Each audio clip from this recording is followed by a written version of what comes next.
One of the patrons of this collection is former High Court Judge, the Honourable Michael Kirby, and I'm going to ask Michael to come forward and say a few words now. Thank you, Mike.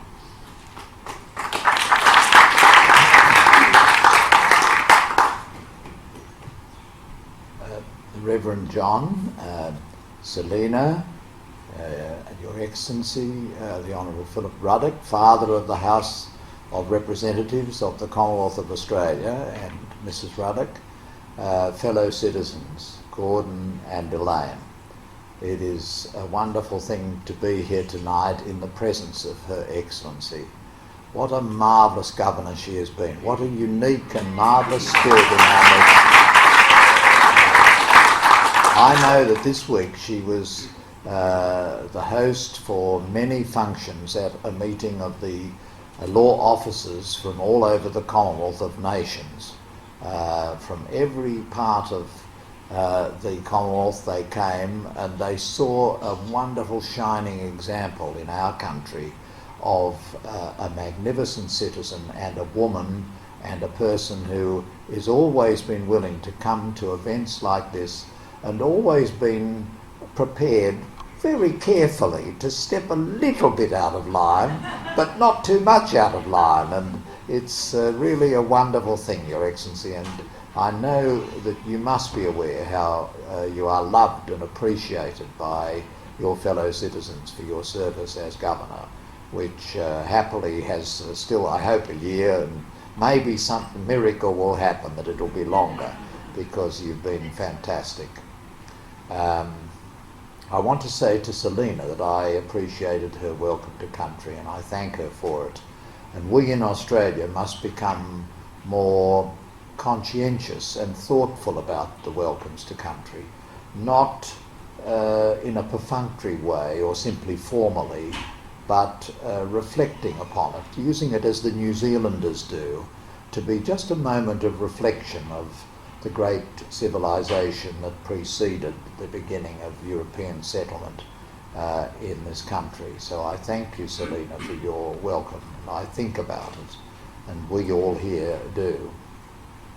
I thank the Reverend John for having us all here in this wonderful place of the Spirit. It is, of course, a great tradition of our religion, the religion of Jesus, to have places of worship with beautiful pieces of art, and the churches over the centuries have kept alive the arts and encouraged them and facilitated them. Now, I know that you can sometimes have too much of a good thing, and I appreciate that the church, the chapel by the sea, would like to get rid of some of them, but you will look back on this time of having these wonderful pieces of the work of Gordon and Elaine Siren in your midst as a wonderful inspiration. And I also want to pay respect to Philip Ruddock for being here tonight as a representative of the Federal Parliament, the longest serving member in the House of Representatives, and with Heather. And I haven't always agreed with everything Mr. Ruddock did, but it's impossible in politics to agree with everything that anybody does, whoever they are. And our right as citizens is to disagree, and sometimes even to express our disagreement. But he is a man of conscience, and it's very good that he's here tonight. And I know Heather has always been a good force for good causes in the Ruddock family, and they've got some daughters who are a bit feisty too, and that's a good thing. We're here tonight because there is this magnificent collection. I mean, the collection is truly amazing, and I had the privilege of seeing the collection when it was in the so-called shed, and it was the keeping place of all of these marvellous works of art, many of them by artists other than Gordon Siren, but many of them by Gordon. And as I've said elsewhere, Gordon is a most interesting artist. He hasn't just kept on doing the same old thing year after year. Gordon has gone through phases and gone through periods when his art has moved to a different plane. For example, the magnificent portrait which welcomed us as we came in is quite a marvellous formal portrait. And I gather it wasn't ultimately hung in the Archibald exhibition, but neither was a magnificent portrait of my good self, which was subsequently acquired by the National Portrait Gallery of Australia. And in a sense, that was a much better place to have it, where people can come year after year. In the High Court, you only get a portrait hung if you're the Chief Justice. And alas and alack, I never rose to that high office. But my portrait is next door, and it's hanging in the National Portrait Gallery. And I'm going to write to Louise Doyle and tell her that there's a very beautiful portrait waiting for acquisition at a huge fee in the National Portrait Gallery of Australia, which is not only a beautiful representation of the work of Gordon Siren, but of the images that are important and immediately noticeable if you see it. It's a very distinctive and I think brilliantly accomplished work. And then there are the other works like Judgment by His Peers, and that with its great allegory of a courtroom scene with everyone except the accused of a different ethnicity, and that brings home the impact which sadly is still very true of our courts, that the rate of incarceration, the rate of accusation, the number of trials involving Indigenous people, especially Aboriginal Australians, far exceeds their proportion in the population. And so that is an iconic piece of Australian art. And I've decided that the National Museum of Australia should acquire that, also for a huge fee, and that should be hung so that everyone who goes to the National Museum of Australia should see this very great symbol that none of us should ever forget.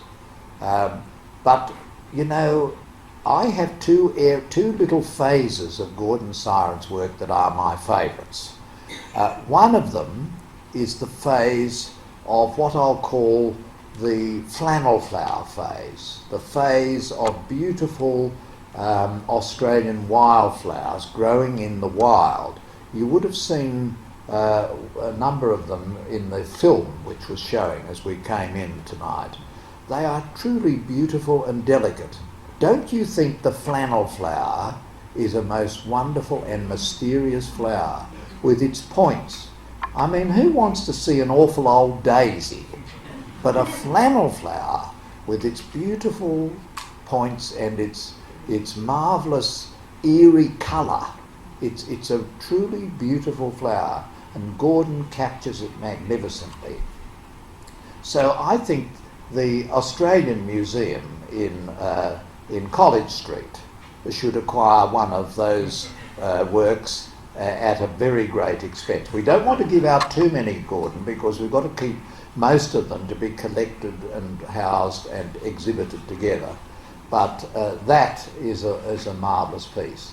And the other one that I like is the set of works, one of which I felt bound to give to Her Majesty the Queen of Australia, Queen Elizabeth II.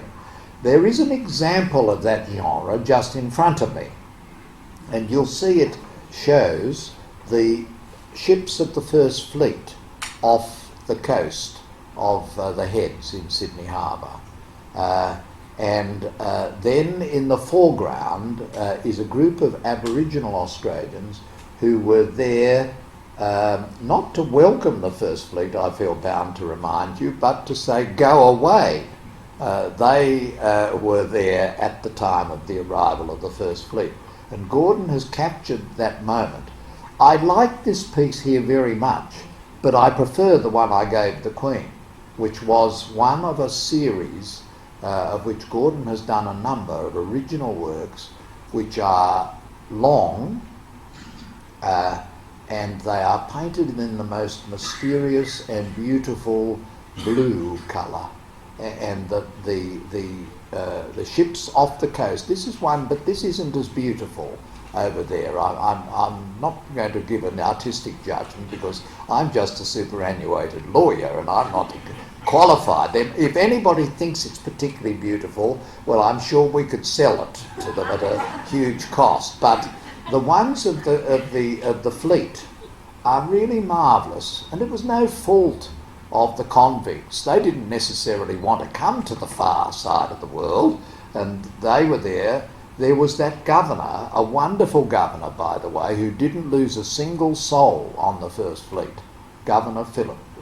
He didn't lose a single convict, and he made the proclamation at the beginning that there would be no slavery on this whole continent. But sadly, there was a form of second-class citizenship, and that is what we have to try and change. But Her Majesty the Queen now has, and I hope it's in pride of place, in Buckingham Palace in London, one of the series which I really commend to you if you can see it. I asked about it and I was told by the curator that he's got one here, but there wasn't enough space, so it's not on display. But if ever you get a chance to see it, Gordon, that is a really beautiful work of art. And it's long and it's mysterious and it's eerie, just like the flannel flower. So Gordon is a very accomplished artist, and we've got this extraordinary collection which was in a big shed, and we've got the diverse collection, and the likelihood is, unless something is done to save the collection and to ensure that we keep it together, or that we keep together representative samples of the collection, and that we keep it in a prominent place so that all Australians, from now, the generation of today and the generation of the future, can see this work. Unless we do something soon, that won't happen, and the works will deteriorate for lack of appropriate housing and appropriate support and loving care, which is what works of this kind need. And I hope that somehow, I hope there's a millionaire or two in this audience tonight.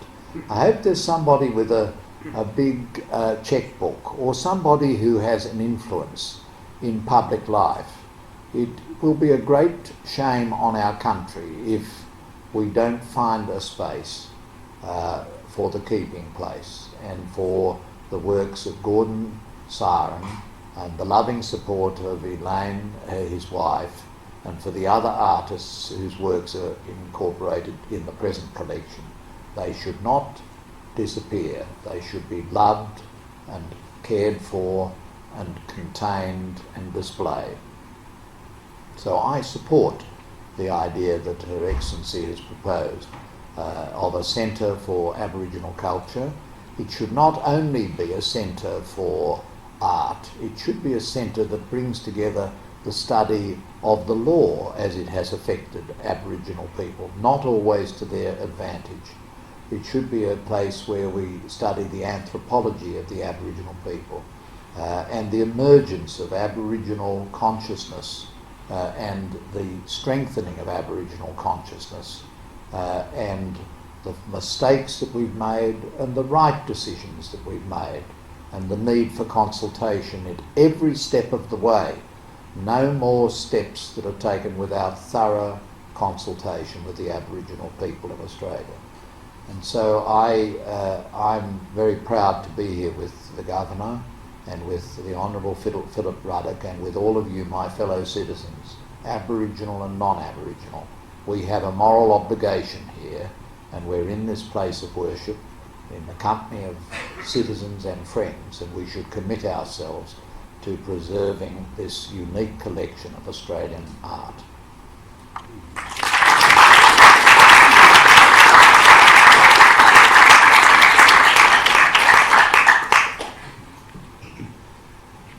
Thank you, Michael.